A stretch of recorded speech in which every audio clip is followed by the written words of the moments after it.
Hello, yes, you seem to have clicked on a very distinguished video because you're a distinguished young individual, and I welcome you to my lovely abode where we will be watching some Cosmonarchy Brood War replays. Yes, once again, we are back with some castovers. I don't know what that accent was, but pay it no mind indeed. We have the Shambler, and we have Mongering Quarter Unit. I actually don't know who Knights of A-Realm is. That should be an AI, so whoever that is whoever, but we got the Shambler. Terran in the bottom, and we got Keyan. Once again, a bit of a rematch from the previous castover. This is actually going to be a best of 3, so check that out. And so this time, Protoss versus Terran. You'll note Keyan actually likes to run random a lot during Fraudarchies, so expect a variety of situations and strategies. This map, Mouth of Hel, funnily enough, by Knight of the Realm.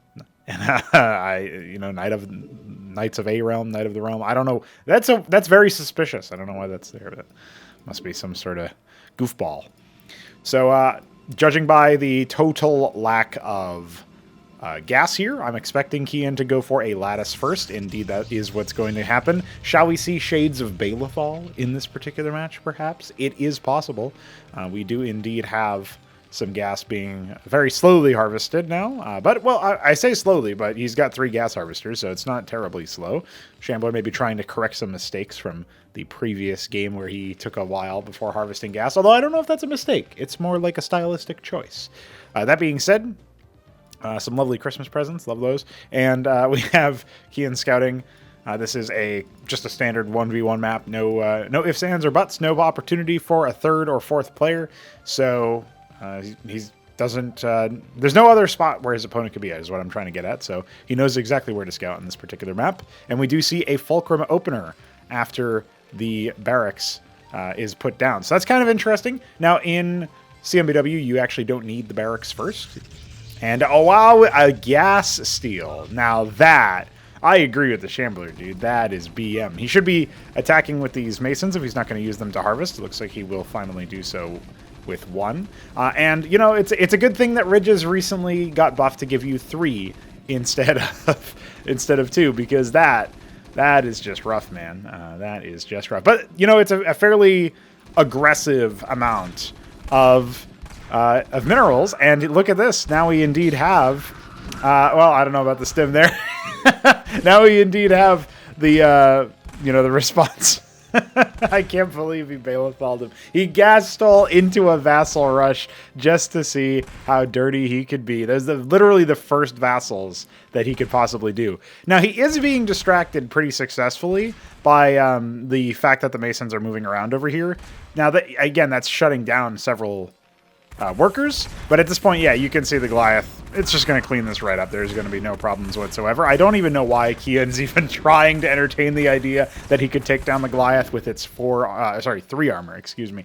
And yeah, now we're going to see a Watchdog so that he doesn't need to keep the Goliath in his own base. But behind this, Keyan has been able to expand uncontested, and he is going to drop a Cenotaph down. Looks like he's getting ready to drop another structure. We're going to see what that is. A second Cenotaph waiting for the gas, I see. So this is going to be an interesting play from Keyan. So what you can do when you go double Cenotaph, what you're trying to send the signal for is, especially if you have high minerals and low gas, which is exactly what Keyan has in the current status, you probably just are looking to spam out some Legionnaires. And that is an okay move against Goliaths if you have something backing them up. Now, what I'll normally do if I'm going up against Terran is I will go for a fast set of Legionnaires and, you know, back them up with Dracodins or maybe Idols if I need to control crowds or something to that effect, right? But in this particular case, he's actually gone for some Hierophants. Neither Legionnaires nor Hierophants are particularly good at breaking down armor. Legionnaires will make Goliath's lives kind of hellish because they pretty instantaneously gap close after a single one does make the distance. So it'll be interesting to see how this plays out. I think maybe Hierophants can kind of stand toe-to-toe just based on their inflated HP and shield pools, but not in terms of damage. So we're going to see the Simulacrum go down. Oh, actually some changed micro, so that will indeed... Oh, okay, the Shambler thought a little bit better of himself there, but that has actually bought quite a bit of time. So now the Vassals are gone. They will supercharge that Simulacrum, but only for a moment. And I think this Hierophant should be able to ward this off. A second Goliath makes it a little bit trickier. The Maverick does go down, and the Simulacrum needs to get into the fight just to start to see if he can split. It's going to be focused down by this very, very full HP Goliath. Okay, well, target selection has changed, and now, what are you going to do, Shambler? Besides proc... No. Oh, okay. We're safe. We're safe. Well, that Goliath is not safe. Wow, okay. So we're seeing some... This is probably the Shambler's first time seeing Simulacra, I think. That's... maybe that's my suspicion.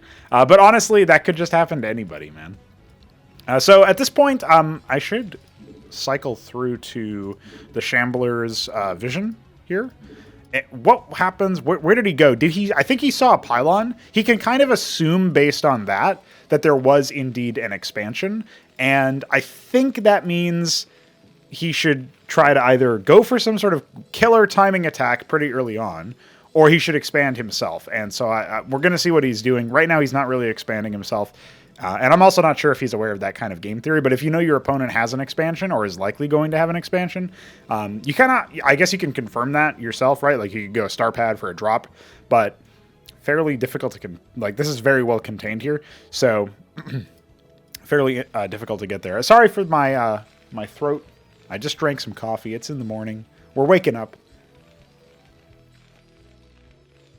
And you know what?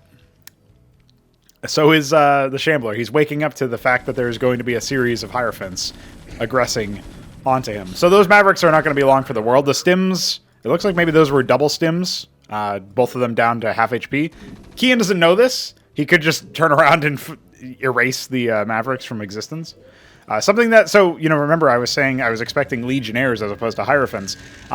The reason why I was expecting that is because I thought he was going to conserve his gas to maybe build some manifolds, maybe a couple of Hierophants in the mix. Indeed, he's actually going to start branching out a little bit into some rogue galleries. You could probably see Kabbalists out of that.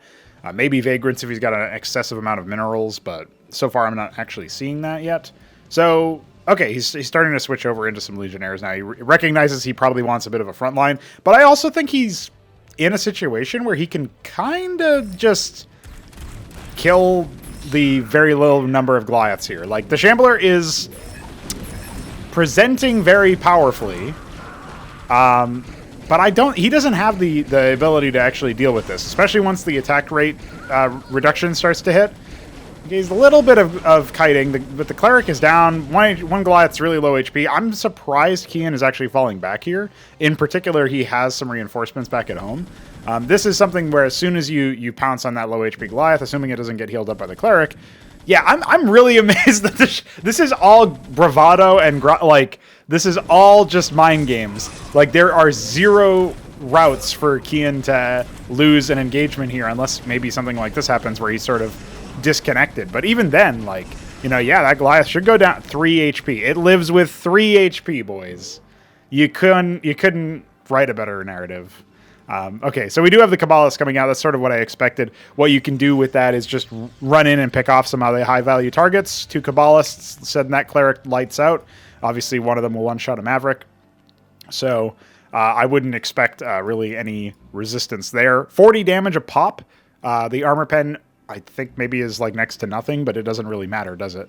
Yeah, actually, Armor Pen is 0. But you're still doing, 37 damage. One of the classic Blizzard numbers. That's the Diablo 3 number, error 37. Server is not operational. So check that out. But basically, with enough of them, especially with some chaos from Legionnaires, some attack speed debuffs and movement speed debuffs from Hierophants, this should be quite a lethal composition. But it looks like Keyan with the Gateway also recognizes maybe he needs a little something. So, okay, there you go. He's starting to really shred the Goliaths with the Kabbalists. They've been able to cloak pretty well here, so they sort of dart in and out of cloak. Every other attack will recloak them. Well, every attack that they attack, they do while cloaked will recloak them. So that's going to hold the Shambler at bay right now. Interesting decision to sort of back up there, but okay, so he's got, maybe another couple on the way. No, he's actually gone for Vagrants. Okay, so this is another unit that can buy time. I kind of think of the Vagrant as sort of like a Legionnaire or a Zealot or something where it's mostly meant to hold you back. But he is indeed going to go for some Manifolds now for a little bit higher DPS, right? Drakidins as well. And, the Warden, sort of wall here. If he would fall back a little bit and let them fight, yeah, there you go. Now you're getting everything in on it. And yeah, that should definitely be a signal to the Shambler that he needs to maybe back up, see what he can do to press his advantage. That Warden did almost go down, but he was thrown for a loop there, and still only on one base right now. He doesn't have the eco to continuously replace these units. Now getting an Antseal, so it looks like he's going to try to replicate some of his success that he was finding.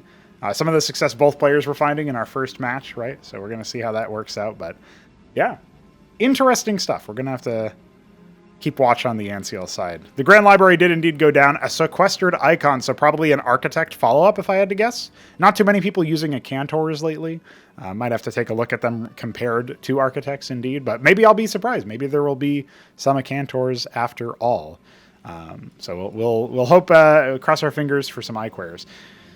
One thing people might notice about Protoss in CMBW is that there are so many different production facilities that actually trying to keep track of all of those is a little bit difficult. So not only do you have to build a little bit of an understanding of what each structure does, but you also have to understand, hey, once I no longer need this unit, I basically have this like waste of space and money in my base.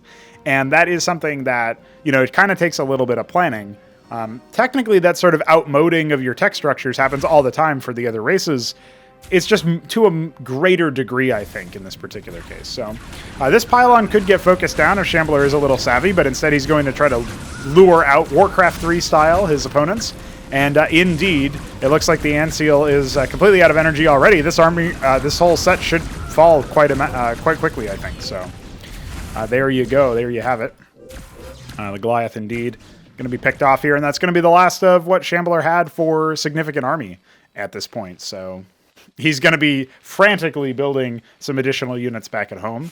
No additional Antseal, not that you would necessarily expect it. The Cleric's been coming out. That's obviously just 100 minerals. And the Goliath and Mavericks, hopefully he can staff some bunkers here, which are currently quite empty.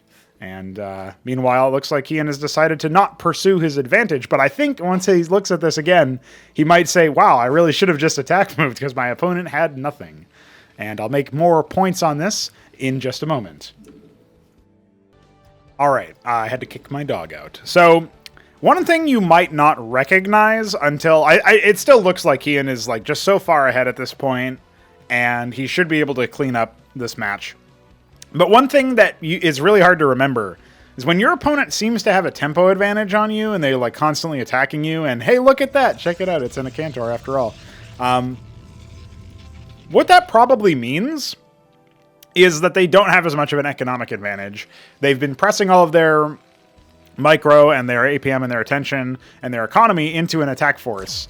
And now here we are. The units aren't even in the bunkers at this point. There's very few Masons on standby. Keyan's still playing it very cautious, very safe, right? We got a couple of Goliaths. We got a Cleric in the bunker. Okay. And the Acantor is here. He's just going to play it safe, let the Acantor do its job as an artillery unit. And the Antseal is back in action. Won't be able to do too much there. And we have no units blinking from those production facilities at this point. I actually don't know what Shambleman is doing here. It looks like maybe he was, I don't know, maybe he was taking a sip of coffee like me earlier. And there's the Acantor Blast. It's going to go ahead and pop the Clerics. And the bunkers are next. Yeah, the Antseal just has... What the fuck? What did I just witness? He was right at the edge, and the Goliath range increase just absolutely annihilated him. And was he not paying attention? What happened? Jesus. Well, it's a good thing it's not actually required. Although he does have a double Acantor drop. That doesn't look right, because you'd think, no way. Like, how could two Goliaths... Or how could Goliaths actually attack that? But that does make sense, right? Because their base range is... What? 7? Yeah, so you get +2, I believe, while in the bunker. +1 anyway, so... yeah, this army is just too much to handle. He could just attack move at this point. The flying saucers are not going to help him. He does have some Cyprians and some Goliaths, but I just expect him to get run over here. So there you go. He's trying for his flying saucers. All he's doing is confirming his demise. And so, yeah, so you'll note that the range is only 8, so it's even range between the Acantor and the Goliaths. when the Goliaths are in the bunker. So even though that looks really weird and like it shouldn't have happened, it indeed should have. And there it is. Well, GG. And I agree. So there you go. Keyan will be taking game number 1 of our best of 3. And we're going to hop straight in to the very next one right now. And we are back with game 2 of our best of 3 with, of course, none other than the Shambler and Keyan.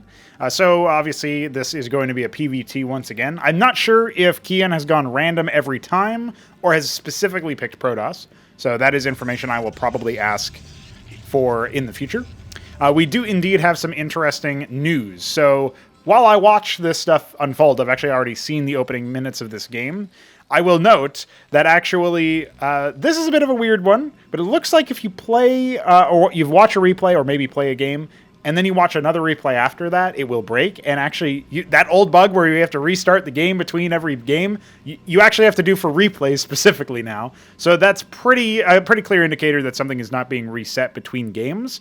So I say that because not only are like the player colors different now, but actually I fast forwarded briefly to see if something different actually happened. And indeed, the replay didn't just break, which is what happened earlier, where like the opening game sort of played out, and then like obviously like Keyan's scribes were just idle and he wasn't doing anything, and I was like, okay, well that's really weird. What, unless he's like AFKing or something? What is it going on? So anyway, now we can talk about the game we're actually seeing. But if you find yourself watching a replay and it doesn't work correctly, try restarting your version of the game and just run it again and see if it works.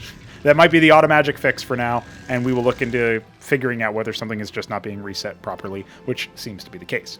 Now, that being said, let's talk about this map. So this map is the Underwood. There's some interesting things you can keep in mind about the Underwood. Of course, we have, a double gas mid. I feel like this utility is kind of limited here. Not sure what to make of this. It's probably a bit of a flourish that you'd never get. Meanwhile, we have mineral heavy base over here. Gas heavy base in the corner, and then we generally have like lower mineral natural and lower mineral main than what you'll see in other more common maps. And I think that that's kind of interesting. I try to make all of my maps have a little bit of a unique flourish to them as far as like how the resources are leveraged. So once you learn that aspect of the map, you can actually plan for it.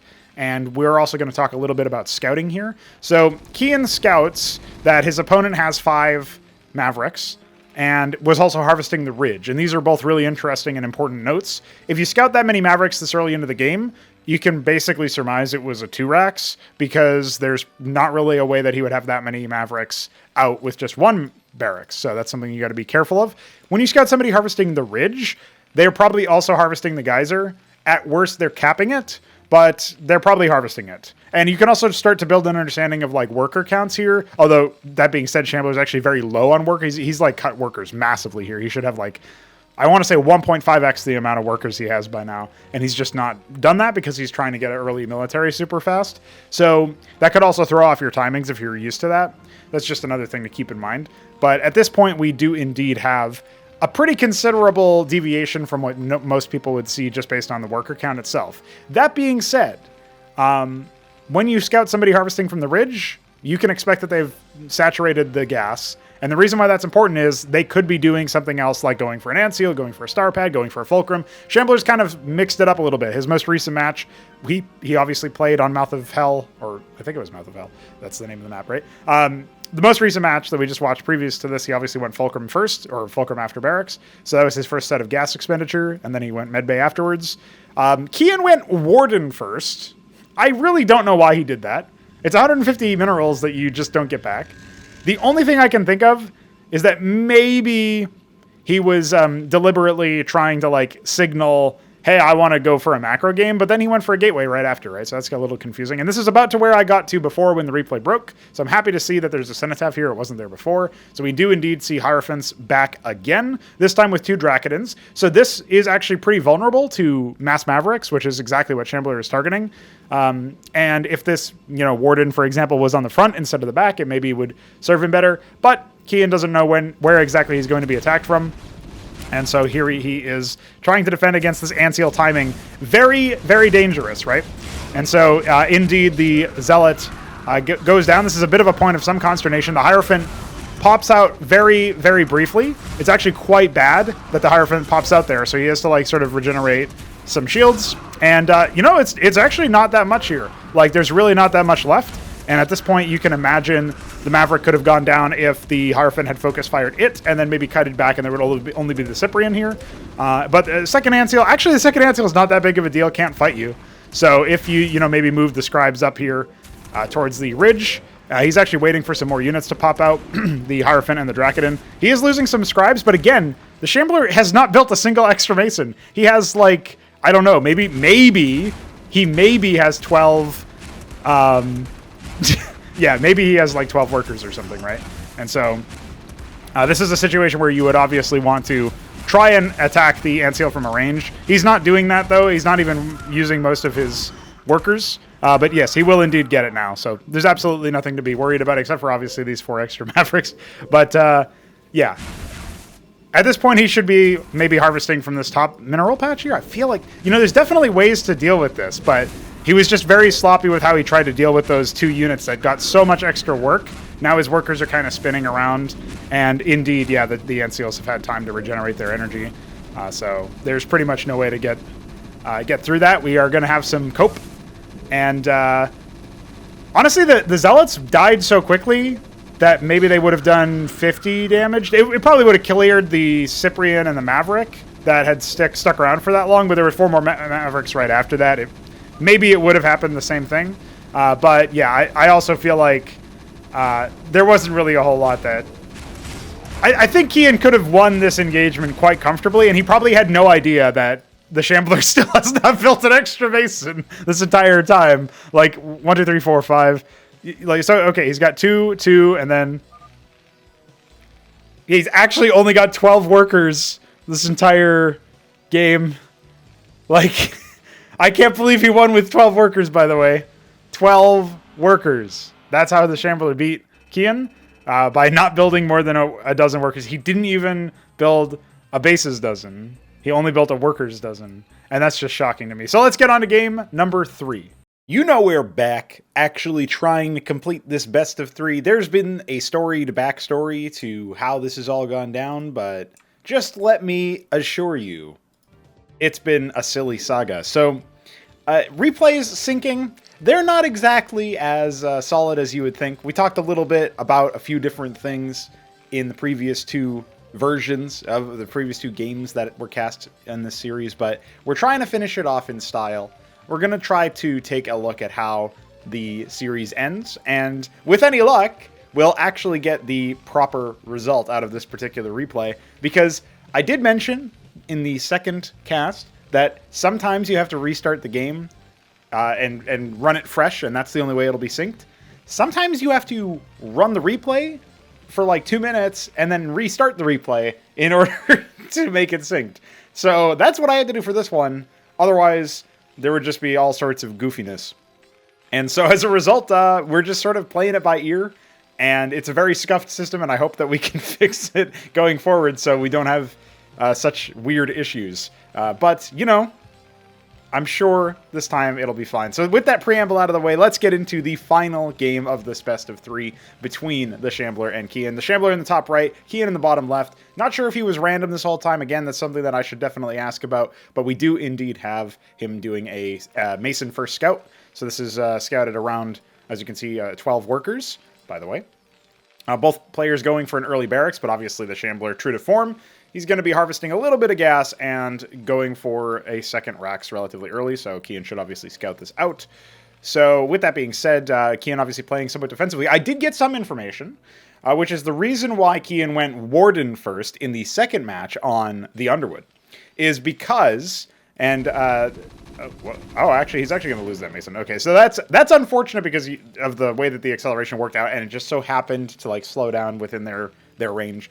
But really, he got enough information for the first scout. What you actually want to do, by the way, is keep your scout alive as often as possible. It's hard against Terran, because if they've gone a barracks, they can pretty much destroy you. If they've gone Fulcrum, like a Vulture can outspeed you. So it's actually really hard to do that. But if I'm Keyan in this situation, I path my worker around here, and then I, maybe path to this corner, and then I bide my time and scout again just to see if I can catch him on a timing when he's moving out and so on.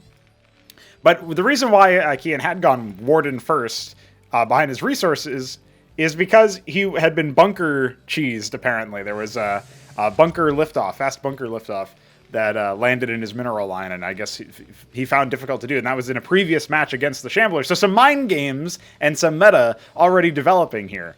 I think, in my opinion, you would probably just want to scout that. Like 150 minerals at the very beginning of the game is a lot to expend, and in a situation like the last game, that obviously would have made the difference, especially if he had even placed that warden a little bit forward instead of backward. But that being said, obviously, I don't know what the meta is on the Underwood, to be honest. I haven't seen too many matches on it. I mean, to be fair, we're targeting team games for the most part, so it's kind of interesting in that sense. So I'm happy to see a Vulture placed here. So this is a fairly quick Vulture moving out.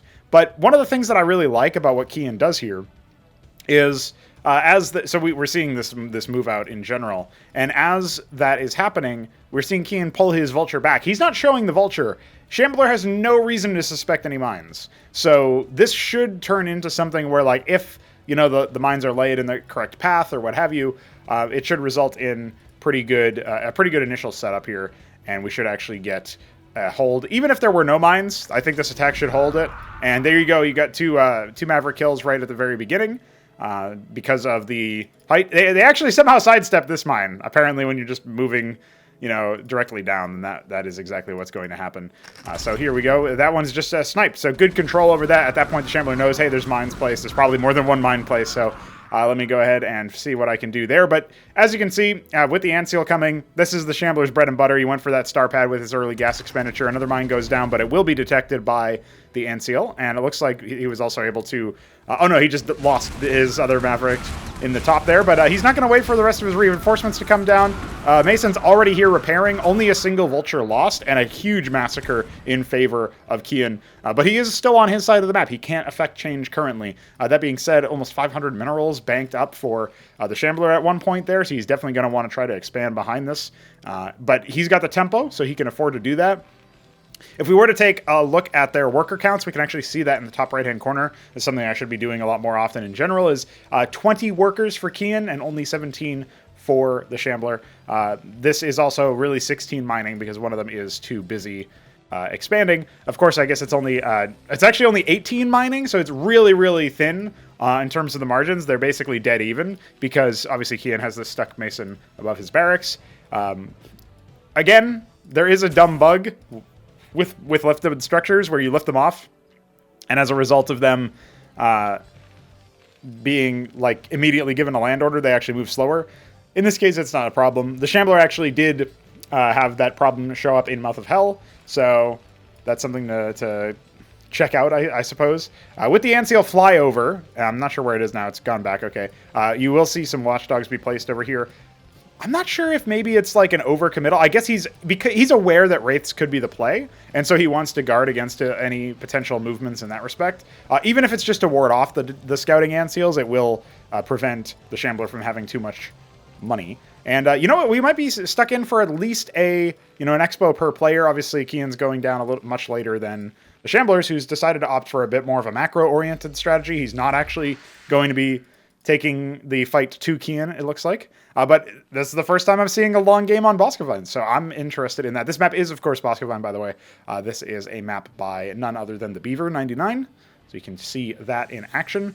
Because Ant Seals are on the field, Spider Mines obviously have a little bit of a limited utility, but they can, at the very least, maybe you can put them on resources to block construction and so on. So I think there is some value to that. You can see the Shambler preparing with a bunker over there to try to guard against any attack from the, I guess, his western side. So that's obviously useful on his end. And a bunker being placed over here. So it's interesting to see the leapfrog strat with the bunkers. One thing I actually genuinely enjoy about watching CMBW Terran is them. I enjoy being able to, first of all, when playing it, I enjoy being able to like sort of leapfrog and I was almost going to say hopscotch, but that's not even a thing, really. I enjoy being able to see that play out. So obviously Keyan just guarding against any move outs, so he will indeed know ahead of time that something is happening, and he has a bunker in a good spot. He has watchdogs covering the air. He's placing some spider mines, it looks like, to catch any drops. This is actually really interesting. This is something that you will see in the pro level, as a matter of fact, of default Brood War. So interesting to see this. I mean, maybe you could imagine this being dragged, especially if an NCL accompanies the fight and sees and detects, you know. But if it's just a Trojan coming in, threading the needle, he might drop a, you know, Goliath or two, and then they just get mined. That would obviously be pretty devastating, considering the investment that would be theoretically applied there. But no Fulcrum for the Shambler, so that will just not happen.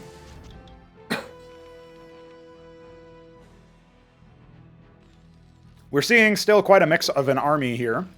Starting to see some Cyclops. So this is important because of the AoE capacity. However, as soon as he comes up against these bunkers, he's going to realize, okay, I need something a little bit beefier. Either Keyan will try to go for like maybe 2 extra Fulcrums and just start pumping Goliaths, or I think maybe more likely he's just going to transition into a macro game, maybe take an instant expo and try to tech up based on that. So he's going to add a quarry that's going to give him an extra Mason production queue. Nothing of the sort for the Shambler, but he is banking up quite a bit of gas. So if he's not pressured anytime soon to spend any of that gas, he will actually be teching up relatively quickly. And yes, indeed, we are planning a fairly significant change to the tech yet again for Terran and for Zerg. And this will result in that segmented aspect of our tech being a little bit more granularly segmented instead of being segmented so broadly. So instead of waiting for 750 gas, the breakpoint will be 400, but it will only give you a little bit of stuff. So it'll only give you Covert Ops, Treasury, Missile Silo, and Sentinel. And Machine Shop, of course. So it'll give you those 5 things. You can check out the tech map on the website. It actually shows currently what I was planning on going for. And look at this. We actually get to see that he's planning on moving this bunker in a position to try to lock the Shambler in. But he's fine to do that. He's accepting that sort of fate. He's now officially able to tech up. So we're going to see what he does with that. Or how long it takes him. Maybe he's not aware that he can tech up yet. He's still moving some units. But he should be aware he's at that breakpoint. So we should be seeing that gas plummet down towards the 150-200 mark. As some blackjacks being put together. So blackjacks can actually bust. You'd be surprised.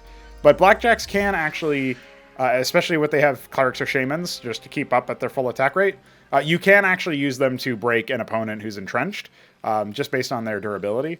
I do feel like you need too many of them for it to be something that can be done or can be used in this situation. Like 3 bunkers is a little bit too much there. They're all fully staffed and they have some backup behind the space. So we're seeing a very passive transition into this game. And yet another scout from the Shambler. So this is interesting because I'm not sure if he's attacked anything. I don't see any... I can't toggle health bars or anything, but it looked like there was a reaction from Keyan's unit. So either he saw the shimmer, or he's just trying to check out what's going on. You know, there's some units being changed around here, but the Shambler's doing a pretty good job of not revealing his Wraith. So if you don't have detection yourself, even if you know the shimmer exists, you are not really... you're not able to target the cloaked unit without an Anseal, right? So, or without some sort of detection. So it could be a Seraph as well. And you know, he'll be cheeky over here and reveal it, but that's not really that significant. What's important is that basically it was acting like a witness might act in some ways, where it was not revealing itself whatsoever. So that's quite interesting. Obviously, there's been much ado recently about, are witnesses fair? Do they make sense?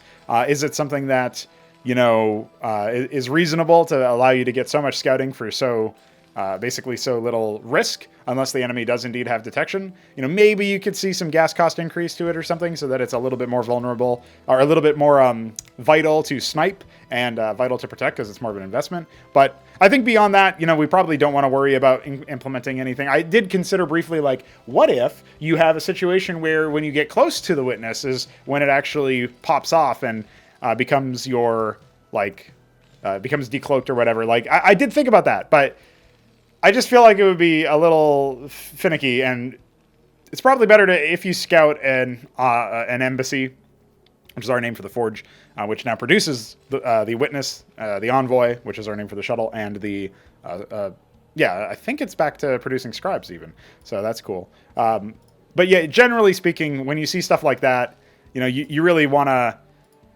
keep an eye out for that sort of thing, and then maybe go into some deliberate detection of your own, because you should expect that a good Protoss player anyway is trying to get that information. So We do indeed have some mantles going down and some captaincy, so we should actually see some apostles out of the Shambler. We know he likes to do that. And he even has a covert ops plus missile silo.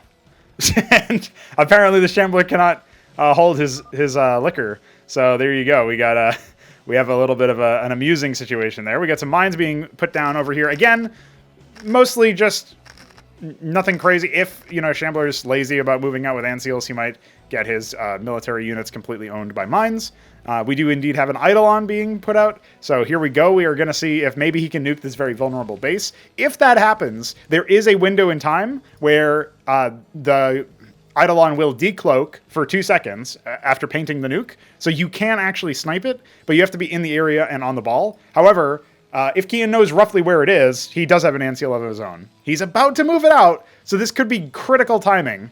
But the Eidolon looks like he wants to. Yeah, he's really doing him dirty here. Unless that Anseal's actually been revealed or whatever. Unless it's on a hotkey. Okay, he's moving it down. There's a decent amount of time here, but he has no units. He has no military units here, so he's going to evacuate the structure instead. He's just going to say, "Fuck it. This is you know, I'm not concerned about that. I'm just going to save the workers." He does lose the quarry. And he does see the Eidolon now, so he should know, roughly speaking, okay, it's over in that direction. In general, I'm actually going to just follow it with the Anseal. Okay, there you go. And so maybe he'll pull down some of these units to sort of catch it off guard or whatever. We're going to see how long it takes him to reestablish this area. Of course, there's some element of like, hey, it's going to burn down otherwise. So yeah, there you go. That Eidolon will indeed show the hand. Tier 2 has been achieved. Should be expecting some more stuff here. So we got the Madcaps out. We got Cataphracts being produced. So some very deadly units in general, especially against like AoE stuff. However, Cataphract's not super good against something like a Goliath. So we're going to have to wait and see how that happens. Of course, all of these Masons just sitting here for now. They're slowly being ordered back. So, you know, a pretty decent economy, all things considered. Of course, a lot of it not mining just yet. So we're actually seeing, for example, like in such a situation, he's not got a crazy amount of stuff there. He doesn't have a crazy amount of gas himself, as a matter of fact. He has finally decided to go for an eBay, and his forward base is being attacked here, so this will be popped relatively shortly. Did get a decent amount of kills over here on this side, but definitely something that overwhelmingly was in favor of the Shambler as he starts to move out. So he might even try to take this base, or maybe he's just going to try to continue leapfrogging and moving the bunkers further down. That's not a critical loss for Keyan, militarily speaking. He probably would have liked to be able to micro that a little bit better, but he does have a sufficient enough army to repose. The only thing that gives me pause is the Cataphracts. Like, if the Cataphracts weren't part of this military force, I would actually suspect that, hey, maybe Keyan will be totally fine. That being said, the Shambler is going for the side base, not the base that he nuked. So this is actually very interesting.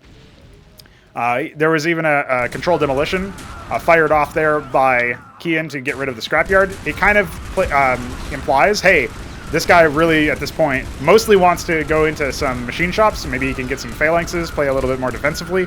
He has indeed lost the military forces over here, and he's not yet shuffled anything over. He's just going to staff his bunkers instead. So I imagine maybe he'll evacuate these Masons and try to lift the command center before it's too late. That is not yet currently happening. I'm not sure what he's responding to. Oh, it's the bunker threat over here. So a man who has been split, his attention-wise, and I gotta say, this is not looking too hot for Keyan. He's trying to respond to multiple threats. He has lost the base in the bottom right, and we're just going to have to wait and see how this plays out.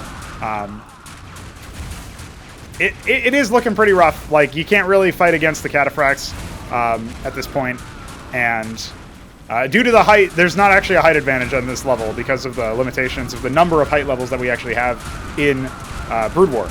So it looks like that just that alone is probably responsible for why, for example, the Cataphracts were able to breach those bunkers from the north.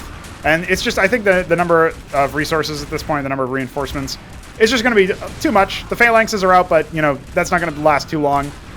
They will outrange the Cataphracts, admittedly. So there is that, but with an Anseal here with fresh energy, and the Phalanx is now retreating with no bunkers and no defenses whatsoever.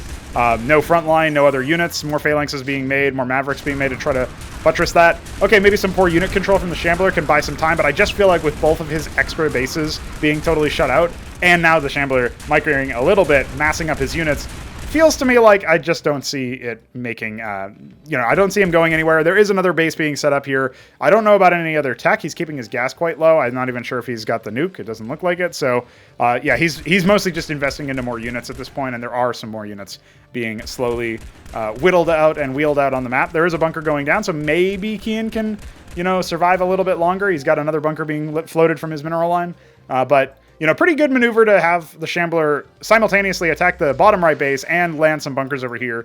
You kind of guarantee that your opponent has to split their focus in that sense, and it looks like it worked stellarly in this particular case, because he was also using some reinforcements to attack this base. It was kind of a three-pronged assault, and that's 3, so I definitely want to avoid getting owned by 3. You got to make 3 work for you, like we did in that link up there in the top left. And now the Phalanxes are going to be unsieging. This could be a pretty bad timing. Especially since it was just scouted out, I think, by the other, the Ancial that flew over there. And indeed, he will start to go down. The Ancial not in position to protect the Phalanxes, and it's just a little bit too late, and he's got his Phalanxes the wrong way out with the bunkers being in the back line, so that will be GG called, and indeed, the Shambler will take victory in this series 2-1. And you know what? It was an up and down series. I actually had to cast it across like two completely different times, because the first 2 games I was able to sort of make work after a little bit of finagling. This third game I needed a separate replay from a different person, which then resulted in me having to figure out, like, okay, what do I have to do to actually access it? And even then, at the end, it kind of felt like maybe some of the actions, like, unless Keyan was really slow on the draw, it kind of felt like maybe some of those actions were still kind of desynced. Of course, only the players will be able to tell me that. Like, maybe the Shambler will look at that and be like, no, Keyan was actually microing a lot more, or maybe Keyan himself will remember. But if that wasn't the case, I would like to know. That is actually very important, because, it looks like the way that game worked, like the fact that the GGs came at the same time pretty much as what you would expect, where like the last move had happened, it does make me feel like maybe there was no desync and it was just Keyan getting overwhelmed. That being said, obviously there's still some work to be done to figure out like exactly how we can fix some of the issues that were downstream of all of those silly problems that delayed the recording of this cast over, because I had to figure stuff out. So like, it will be a little sucky if every single time there's like a 50-50 chance that, okay, not only do I have to restart the copy of the game before I watch the next replay, that's fine, that's easy for me to remember. If I also have to like watch the replay in cast mode, cast the whole replay, and genuinely be surprised about some things that are like, oh wow, I can't believe that happened, or whatever, and then I find out that it breaks and I have to go back and do something else with the cast, or like, I have to restart the replay without restarting the game in that one case, like it was for this particular matchup. Like, that just gets very silly. So I really hope that we can investigate that, just because we can put those issues to bed and then not worry about it. But anyway, obviously we only just got the replay support back. It's been something that has been very interesting to me to see, like, actually be able to use it. Obviously, something that I'm very happy about being able to do in general is cast these games, these community matches. We have some free-for-alls that I was told were in working order and probably don't need this silly restart treatment. So as a result, I will be able to cast some of those, even if there are no more games played between then and now. That being said, that's it. That's the end of the cast over. I hope you guys enjoyed, despite the scuffed nature of actually getting this in. And also, I was very, very sleepy when I opened up the cast, so I apologize for my commentary being a little sparse, perhaps. But we'll do better on the commentary side, because we're getting into the groove of this, and we'll also do better on the replay acquiring side, so that we don't get owned by, oh shit, I guess it's broken. So that is going to be it, ladies and gentlemen. And I guess with that being said, I hope you guys will continue sending me these replays, because now we've got a bit of a rivalry. The Shambler obviously lost out in that very first game. Now he's won this series 2-1. So they're technically 2-2 over the lifetime of what games we've seen on the channel. And so I think that's important. And we just have to figure out who can take the next bit, who can get to 3 first in the games on the channel. Obviously, they've played before many games off the channel. But we are only counting the games that actually make it here. All the other ones are fraudulent. Don't know what else to say. Peace.